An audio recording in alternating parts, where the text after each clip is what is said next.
Yesterday witnessed the record-breaking day in the English Channel's turbulent history of migrant crossings. A staggering 609 migrants crossed in 9 boats. That's the highest December total since 2018. That's nearly 70 people crammed into each vessel, braving the frigid waters of the Channel, the treacherous conditions for a chance of a better life. And this grim milestone is not just an anomaly of numbers. It reflects a broader crisis, one of human desperation, global instability, and government inertia.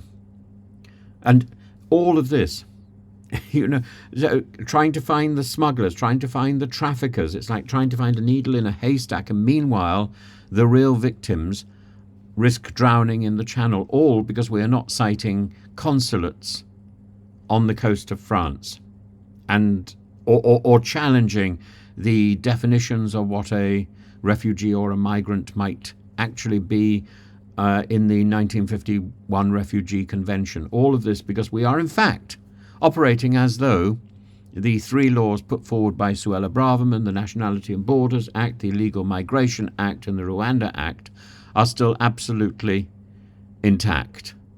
I don't know whether they are or whether they are not. They haven't been repealed by this present government. What is the government actually doing about this? It's more rhetoric and hot air.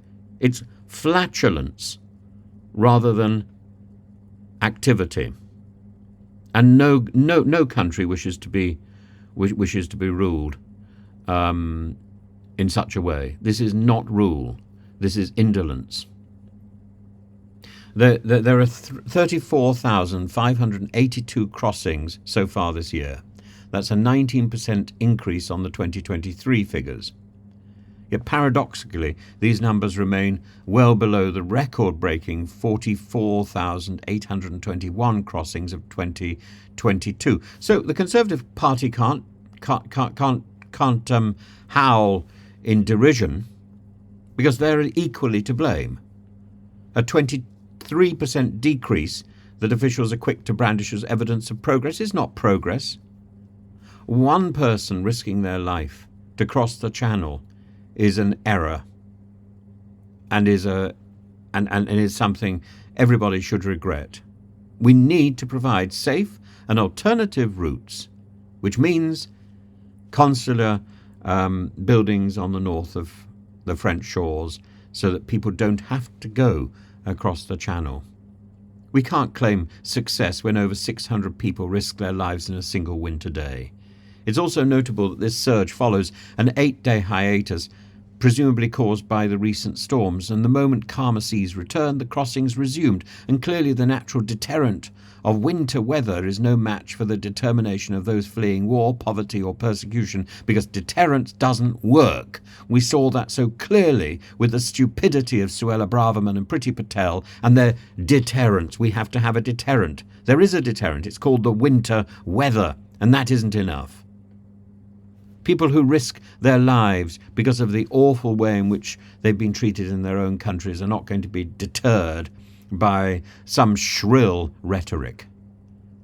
Downing Street acknowledged these alarming figures, with the spokesperson insisting this is the chaos this government inherited. Well, it's had time to get its feet under the dispatch box and to start to do something, and it hasn't. It's an interesting choice of words, given that this chaos has persisted through successive Home Secretaries, from Priti Patel's Rwanda scheme to Suella Braverman's fiery rhetoric to Yvette Cooper's inadequacy. The current strategy, centred on the Border Security Command and international cooperation, includes partnerships like the recent German pledge to toughen laws against smugglers, but critics argue that this is a game of whack-a-mole, targeting gangs without addressing root causes, conflicts, collapsed economies, a labyrinthine asylum process, the failure to deal with the bureaucracy that already exists, the failure to deal with the Home Office go slow, the failure to build and establish consular offices in France because of this obsession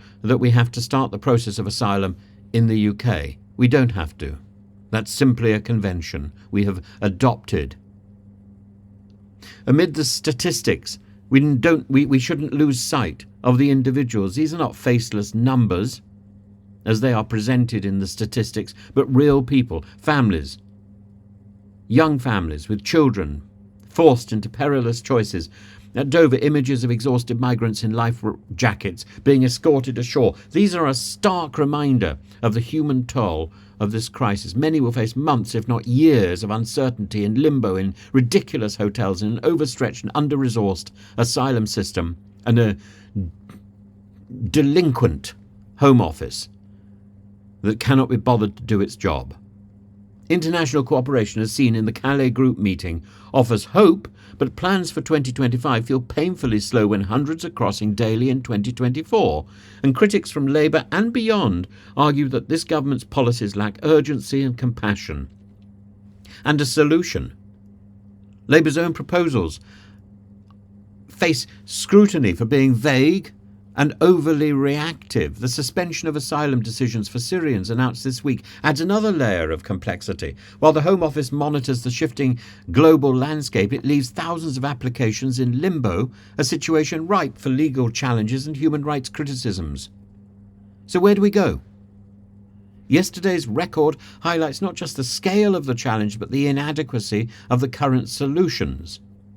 The English Channel has become a symbol of global displacement, a narrow stretch of water dividing opportunity from despair.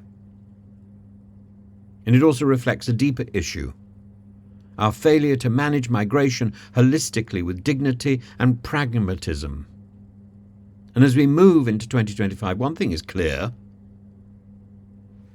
whether through better politics, better policies, international cooperation, or sheer necessity, the tides of migration will not be stilled by winter weather or political platitudes.